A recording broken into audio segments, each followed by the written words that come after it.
So a lot of people have asked me about my cooking background and basically how it led me to be the chef at a sorority house. So I'm going to give you guys a little update here.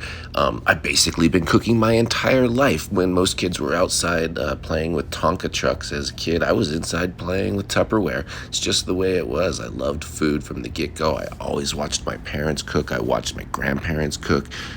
I was always the star in the kitchen from the very, very beginning, guys. I always cooked. I always made dinners as a kid. So I had this passion for food. And as I grew up, I decided that's what I wanted to do for a living. When I was 21 years old, it was 1991, I decided to go to culinary school. It's up in Portland, Oregon. I moved and I went to the Western Culinary Institute. And while I was there, one of my favorite instructors was Chef Daniel Brophy, Chef B. And sadly, Chef B came to an early demise inside the very classroom where he taught at the Oregon Culinary Institute. And so, guys, for a kid like me, culinary school was what it was all about. It's what dreams were made of. I absolutely loved it. So I moved back to Reno and I started my career.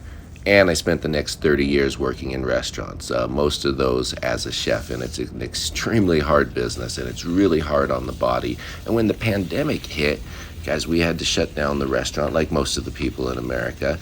And I took a break. And it was the first time in 30 years I had taken a break. And I took a few months off and my body was shot. I couldn't lift my arms above my head. My shoulder cuffs were killed.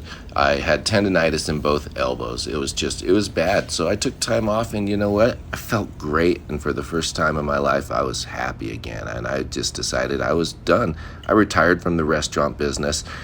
I started shooting these videos and I was just relaxing and having a good time in life. That's when I got a message from one of the alums at the sorority house. They were looking for a chef. And well, guys, the rest is history. What a treat. Thanks for following the journey. Cheers, everyone.